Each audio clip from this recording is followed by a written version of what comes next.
G'day guys, something a little bit different for you tonight. Some of you might know I've been running a little bit of a different rig to what I usually run. At the moment I'm running a Marshall JZM 45 into a 2 notes torpedo studio load box and running cab sims straight through front of house for our live shows, and it's working really good. One little drama I've been having with it is controlling feedback when playing high gain lead stuff. I don't really like how the feedback comes on from the monitors for some reason. I don't know whether it's to do with it feeding back off the horns in the foldbacks or what. I'm not 100% sure. But what I've been finding is just running a small speaker cab on stage just purely for my feedback control has been great. A friend of mine gave me a 1x12 Black Star cab, a little HT 1x12. And it's not a bad little cab. It's a lot easier to cart around than my oversized 2x12 and a lot quieter, so it doesn't compete with front of house so much. But it does sound a little bit like arse. The speaker inside it is a Black Star, you can see it, Black Star Blackbird 50 watt speaker. And it's got the usual wet blanket over the speaker sort of sound. The cab itself's pretty well made. It's quite a good little cab. They're only cheap, but this thing is going to be lugged around the back of our van for God knows how many shows before it dies, so it will do for the time being, but the speaker's got to go. Luckily, I have a Celestion loudspeakers, classic lead 80 that I've got kicking around that we're going to put into it, and I'm going to show you guys how easy it is to swap the speaker in a cab. It's not rocket science, and you should never pay anyone to do it because it is dead set easy. Classic leads, wicked little speaker. I've been running them in my 2x12s for a few years. They don't get as much recognition as what the vintage 30s or your greenbacks do, but they've been a good speaker for me because I play a lot of stuff from really clean through to really high gain, and I find the classic lead has a really even frequency response, nice tight low end, and doesn't get too uncontrolled.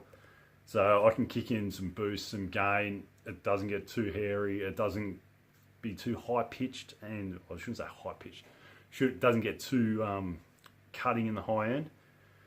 And yeah, quite controlled, and I like them. So we're going to see how it goes in a 1x12 because it's pretty much the only speaker I've got kicking around at the moment. I was thinking about putting a cream back in it, but we'll see. We'll see how this goes first, and we'll cross that bridge if we need to. Anyway, let's get to it.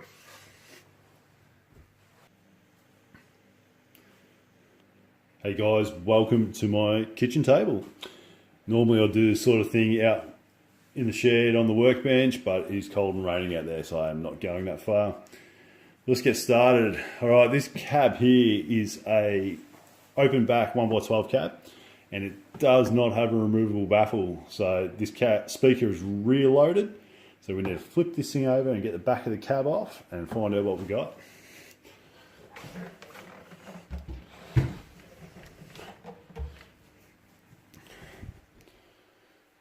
Open back cab, you could probably almost call it a semi-closed back. It's pretty much 3/4 closed, maybe 2/3 closed. So we'll get this main panel off here, watching out for the wires as we pull it off, and we will see how the speaker's mounted and how it's wired in.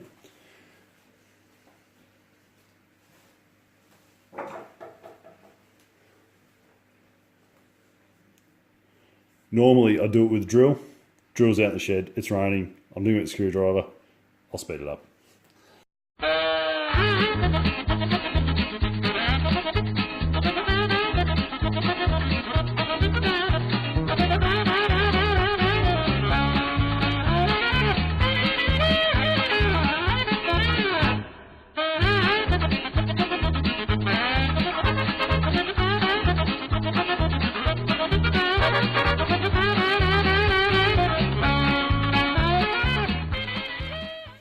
Cool, all right, screws are out.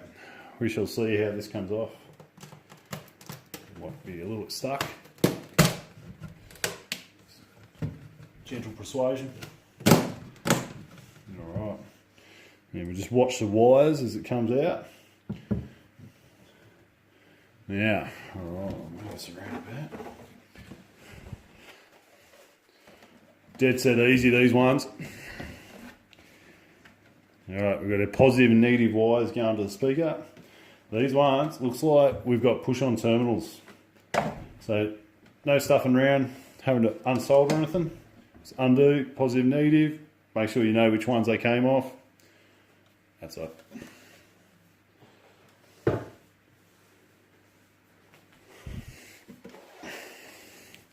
Alright, you can see in here all we've got 4 screws that hold the speaker to the baffle. Take them out and she's out.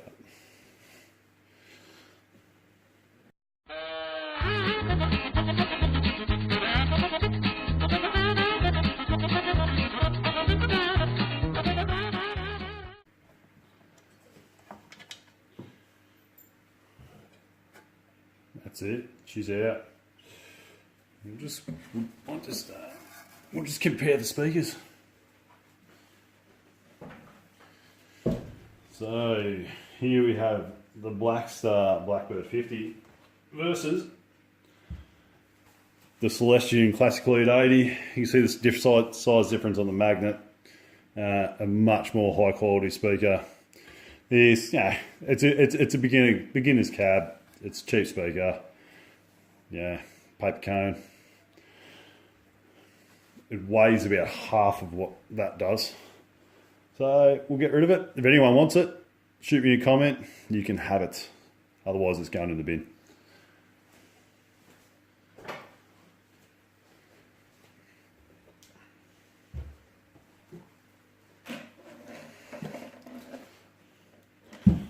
Now, all things being good, the existing bolt holes should line up with the holes on the Lestrange.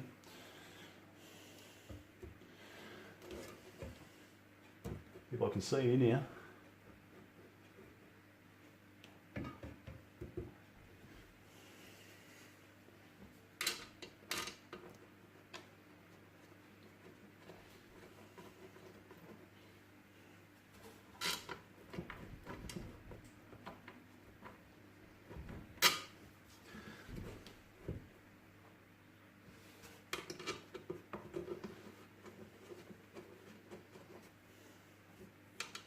And they do.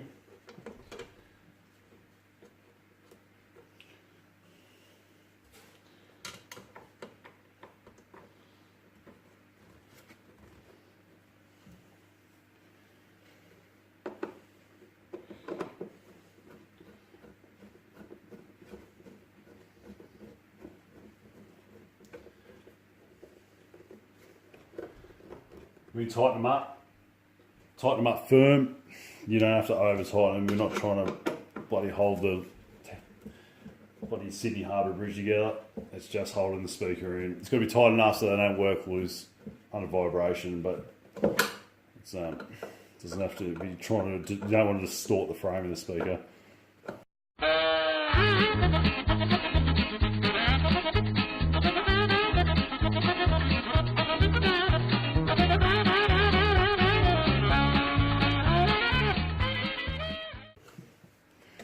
That's bolted in.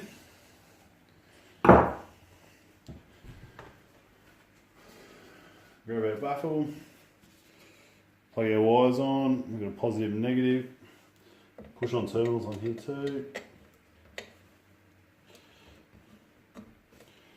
Push on and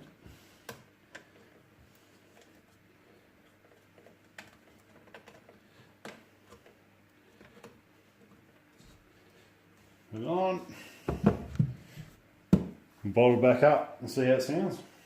Cautionary note guys, the speaker that we took out was a 16 ohm speaker. The Blackbird speaker was a 16 ohm. The Classic Lead is an 8 ohm speaker. The plate on the back here says 16 ohm, so what I'm going to do, I'm going to wipe that out and write 8 ohm on the back of this, just in case someone else other than me at a gig plugs this into my head and has the impedances mismatched, and that's not a good thing. So we'll sort that out before that runs us into any dramas later on down the track.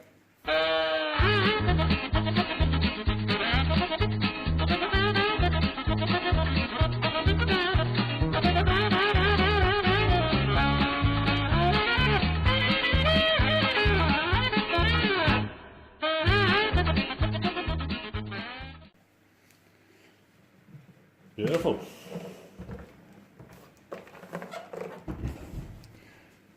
Done. Ready to plug in, see how she sounds. Just a side note, guys, the Tilexing on this cab, for a cheap Chinese cab, is bloody good job. Yeah, see how it sounds.